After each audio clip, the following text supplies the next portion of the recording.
We begin tonight in Nepal, where the police say more than 1,000 people are dead after the worst earthquake there in more than 80 years.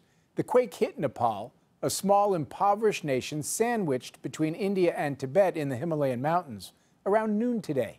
To give you a sense of just how strong this quake was, its magnitude of 7.8 makes it 16 times more powerful than the earthquake that devastated Haiti in 2010.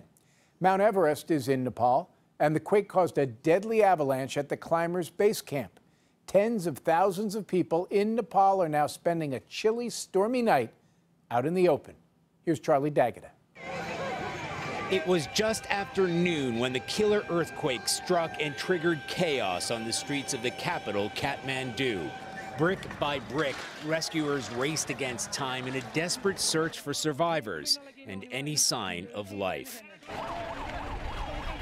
But throughout the day, the death toll kept climbing. A security camera captured the terrifying moment the quake hit. The earth below and everything above trembles violently for a good 30 seconds. Survivors describe scenes of panic and mayhem as people scattered onto the streets to avoid being crushed by toppling buildings.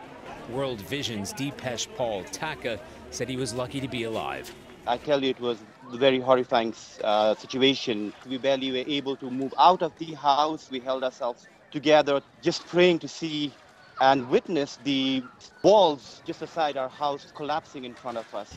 The quake ripped through roads. Centuries-old temples and monuments came tumbling down. This is all that's left of the historic early 19th century Dharahara Tower in central Kathmandu. It had stood at more than 200 feet. Now, those who chose today to pay a visit lie trapped beneath its ruins.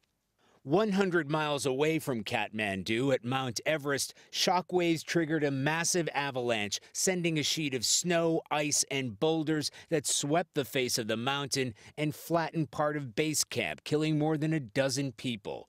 Among the dead, American climber Dan Fredenberg, a Google executive. In a post on his Instagram account, his sister said he died from a head injury, adding, "He was and is everything to us." Several more climbers are injured, missing, and trapped. Aftershocks rattled the region throughout the day, and as night fell, survivors felt safer in the open air than in the shelter of their own homes. Nepal's interior minister has declared a state of emergency, Jim, and warned the death toll is likely to rise as search teams recover more victims.